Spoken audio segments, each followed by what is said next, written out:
It's my honor to talk to you today about the implication of AI at Siemens. My name is... Hello? My name is Ulli... Hello? Yeah, there we go. Back again.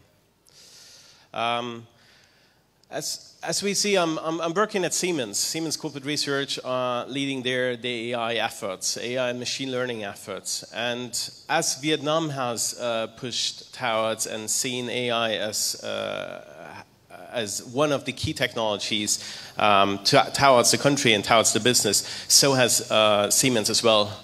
And with identifying so-called company core technologies and setting AI as priority at Siemens for the future value and for the future impact of Siemens, we radio out a program with around 200 researchers all around the globe, around 1,000 people plus in the business units to push towards the implication and to advance AI in industry significantly.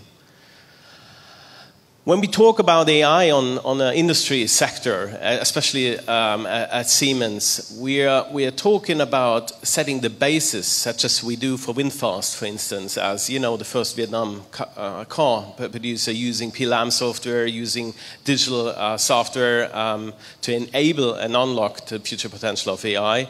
But also we're talking about making smarter decisions to push towards gaining more quality, gaining more efficiency, based on data-driven implications, to identify traffic jams, to identify anomalies and or cancer aspects, to identify and improve the additive manufacturing process. As AI and machine learning had a significant impact already the previous years in Siemens and will have even more in the future in upcoming years. One of the key technologies that has been arose is coming from deep learning, actually.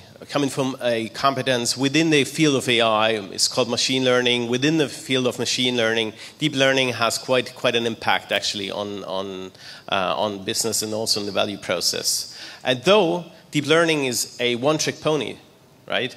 You can very precisely train systems nowadays to pose against one target variables. The implication of AI, especially in deep learning, is because its performance scales with the size of data you feed in. That's why the implication on consumer and transactional data, clickbait, advertising, shopping behavior, user behavior, has a significant impact on the performance of deep learning systems.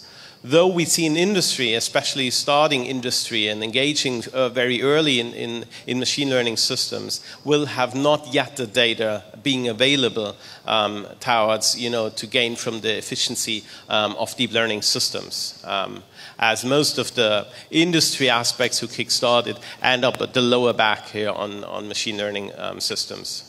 Though it clearly showed its superhuman performance on synthesized data sets, on computer vision, translation, natural language understanding aspects. While we move through the ages of digitalization and globalization, we see also the implication of AI. We came from an area where we have human-driven systems. So systems were as smart as the human taught the systems, and as biased as the human taught the systems. We are currently now in the mid-age of a data-driven system, an ecosystem. That means machines are as smart as the data we feed in and as biased as we feed the data in there. We will soon identify that we cannot cope with labeling effects, tuning our machines and making the essence out of that, and we will soon enter an aspect which we call the system-driven aspect. So systems try to improve themselves by pitting each other. We see early aspects that has been significantly driven also in the game industry, but we will soon see that also in industry towards reinforcement learning, towards continuous learning and pitting with each other, because we will not have the time in labeling the data efficiently in the industry processes.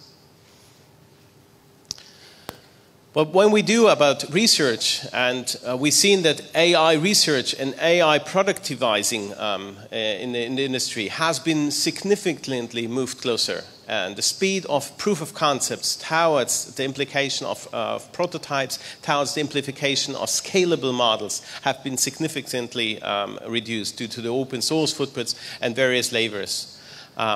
For the industry, it is of importance, since we dared out of data, right? We try to use simulation models in improving our machine learning models. Simulation built in the industry, a vital backbone for making smart, intelligent products.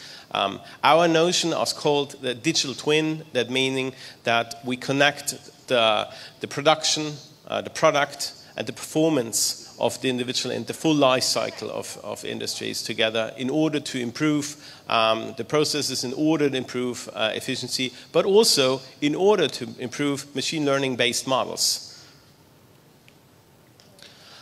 At the same time, obviously, robotic systems will have a significant impact on the autonomy and then the automation aspects in our industry. On the first place, this has an implication on using deep learning and especially machine learning techniques on the perception side, identifying objects, but also using aspects such as knowledge graphs to actually move towards a skill-based robotic system, more adaptive, more flexible, and more easy to scale out to the systems.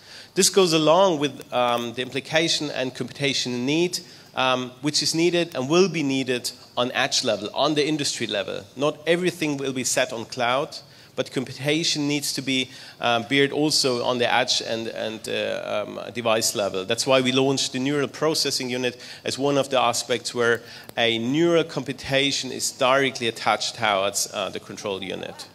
And that is, we see in the industry a push from the last 4 years were dominated by cloud-based offerings.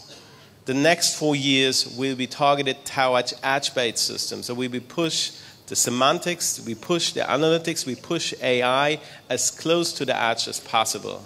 Because this is where the data exists and this is where the logics and the controls should be actually be placed. When we call them, obviously, we do research, and we do research also in various flavors. We saw that machine learning and deep learning implications had implication on various fields, actually, on Siemens. We have more than 300 projects currently running, actually, from product to POCs in all verticals where we do. We have more than 150 patents around deep learning just in healthcare. And though we identify and trying to contribute to the community, because ecosystems are important and the open source community is as important as well. And that's why we publish and push and also talk and share all kinds of results that we have and experience that we have with the scientific community as the large machine learning conferences as well. Such as here, using fault location classification in power grids, where we use the information from the power grids and applied with deep learning to identify the faults in there.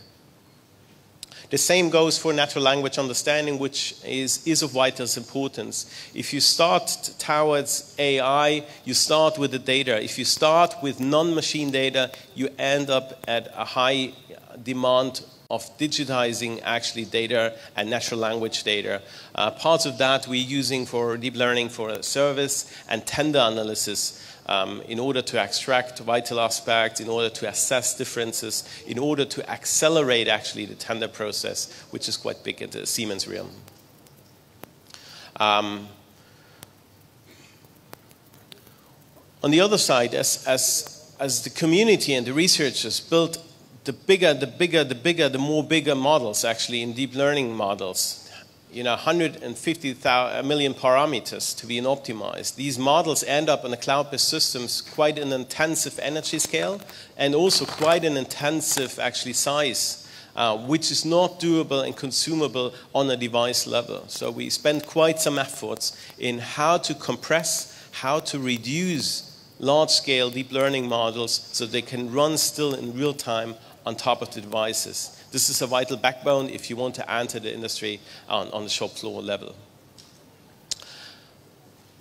Lastly, it is of important and more as AI has more implication and as AI takes more over different decisions and automatically decisions, that we build a trustworthy model attached to that. Deep learning models are one-trick ponies, have a magnificent aspect in the performance, though are very fragile to being pushed out of the domain, are very fragile when new situations arises. How do we cope with these kinds of trustworthiness that we need to cope when we impact industry, when we impact people as well? This is where we devote currently a lot of research in there.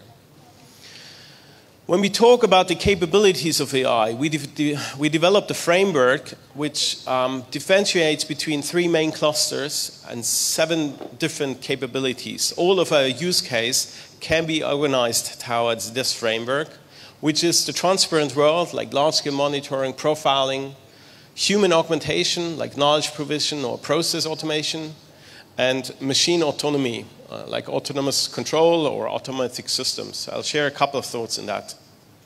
With regards to currently quite en vogue is large-scale monitoring, right? Computer vision in deep learning has quite seen a significant driver in using then for face recognition, for object detection, object segmentation. In Siemens, we leverage these kinds of capabilities in a similar, though on an industrial scale. We send drones over airports, over construction sites, over lines, to see whether a wood is being hidden over that, or what's the level and status in the construction sites. So you need to see capabilities of AI, not only as a black and white box, but also the capabilities you have. The same goes to the direction of to human augmentation, as it's quite important.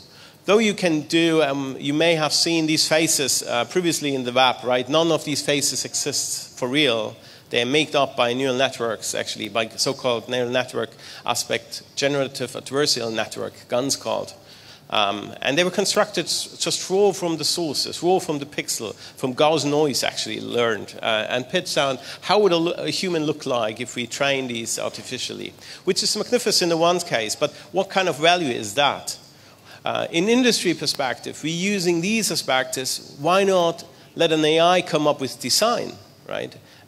We work together with a startup Hackroad actually to build a car.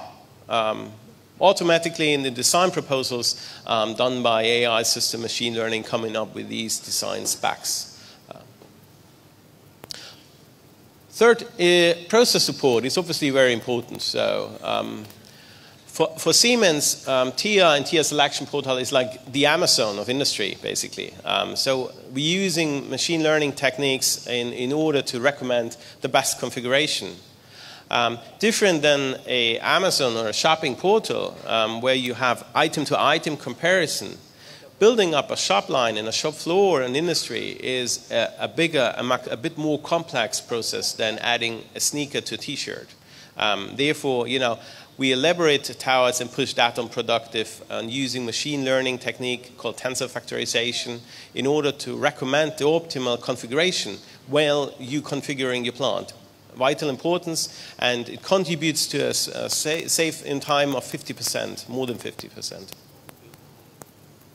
Last but not least, the machine autonomy, right? This is something, obviously, if you think on Industry 4.0, if you think of machines, everybody talks about autonomy. And for us, we dive into the autonomous vehicle business as well. On the one side, on the compute side, with our company, sister company, Mentor Graphics, how to gain efficiency computation.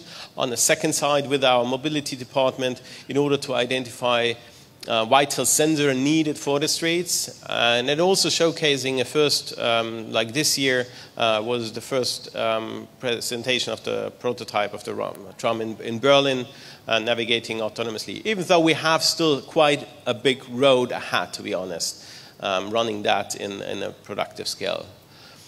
What's very interesting, nevertheless, is the aspects towards data-centric and optimizing of data efficiency. As magnificent AI technology, machine learning technologies are, as much the energy they consume, to be honest. The energy footprint in the data-driven universe is expected to be in the next 5 years up to 20% of the world's energy consumption. So this is a significant driver towards the sustainability, and actually has a significant implication. How do we come further with that? Making AI in a sustainable way will be a huge challenge. Optimizing data sets and data centers in this case is of vital importance and has a huge impact on the world. And while we see that we have all these capabilities, and we see a lot of capabilities, especially if you move towards more intelligence application, more personalized application, we move also closer to human profiling, recommending, identifying. Therefore, it is needed that we have some principle and guidelines associated with us, and we came up with 7 principles where we see as AI as of vitals for industrial and a responsible industrial artificial intelligence development, to shape a sustainable development and focus on that, to focus on inclusiveness and shared benefit, to bear that in mind, to safeguard, to have a privacy and data governance also attached to that, to ensure the system security and endorse explainability.